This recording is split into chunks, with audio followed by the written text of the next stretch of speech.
Здравствуйте, уважаемые зрители. Герасимов с новым докладом об очередных успехах. Не снижающимися темпами на всех направлениях.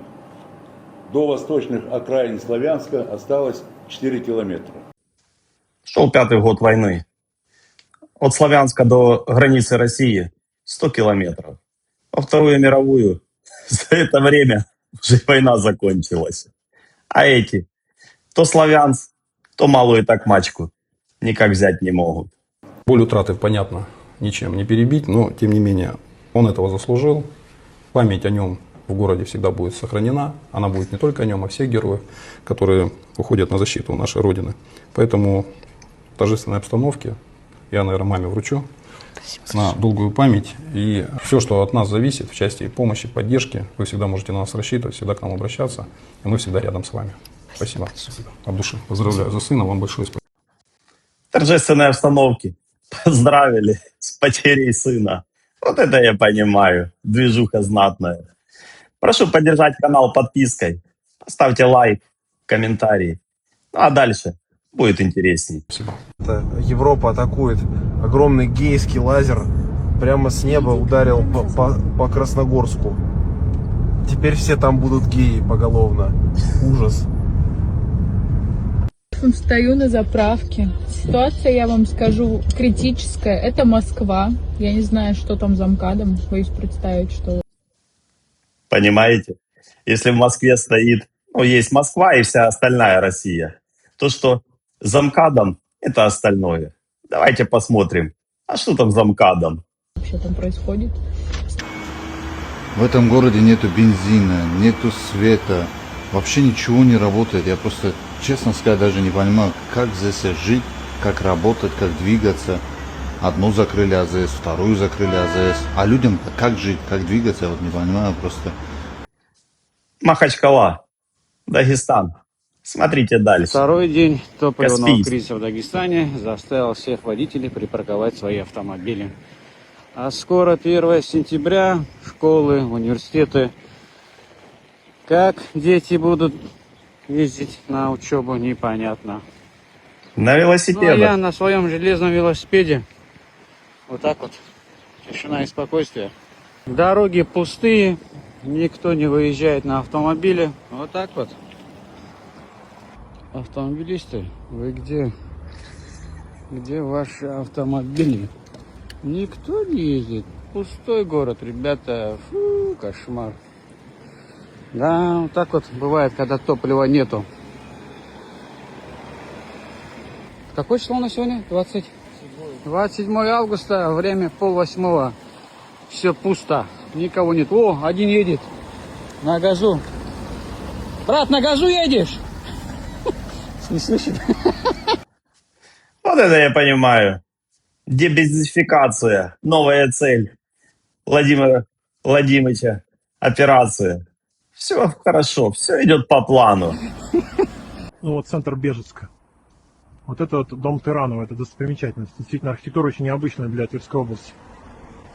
Вот, это общая обстановка. Вот это рынок. Вот город — это рынок. Как выглядит рынок, так выглядит город.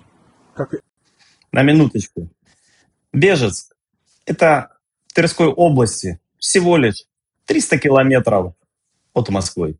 идет торговля, так живет город. Вот это все, что здесь есть.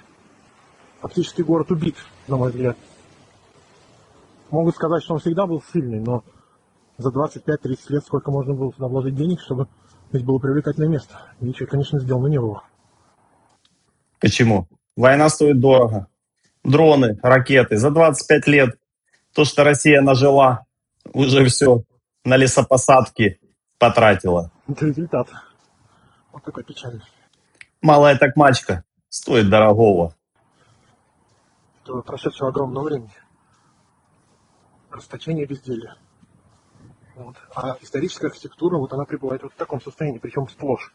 Отдельные очаги только. Очень маленькие, видимо, частные инициативы. Вот, пожалуйста. Вот это вот.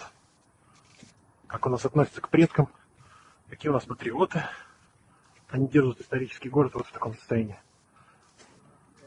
Вот так вот. Патриотизм здесь налицо.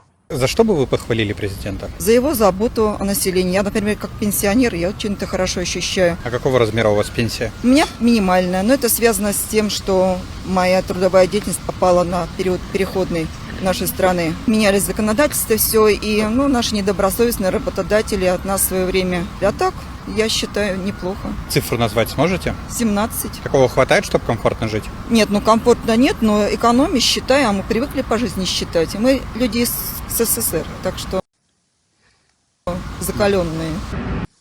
Закаленные. Это я понимаю. Она не может построить логической цепочки от того, что было и что случилось. За 25 лет богатейшая страна, сверхдержава, могла бы озолотить каждого жителя. Но вместо этого запускают дроны и ракеты, которые стоят лярды. И, соответственно, все живут за гранью бедности. А это Ямал. 25 августа. В результате лесных пожаров тушить некому просто.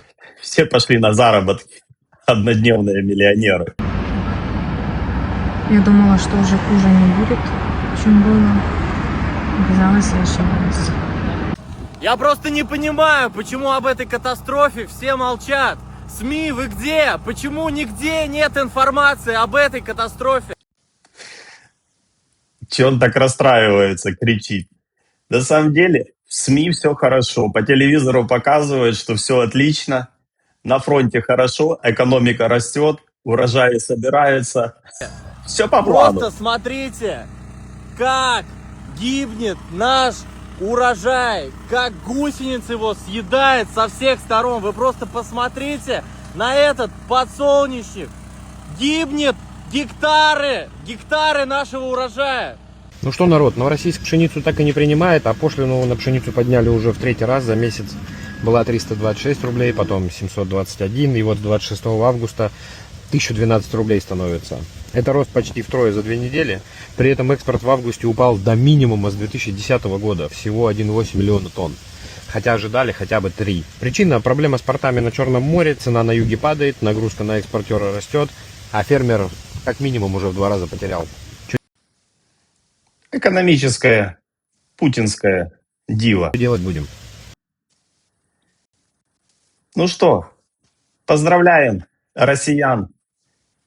Сегодня доллар, вернее евро, преодолела отметку 100 рублей. Вот это я понимаю. Победа. Илон Маск за нами следит. Спутники Илона Маска. Илон Маск, наверное, смотрит с Трампом и ржет над Россией, над его горящими складами, пробками. В общем, движуха знатная. Прошу поддержать канал подпиской. Напишите комментарий, поставьте лайк. Спасибо за просмотр. До скорых встреч.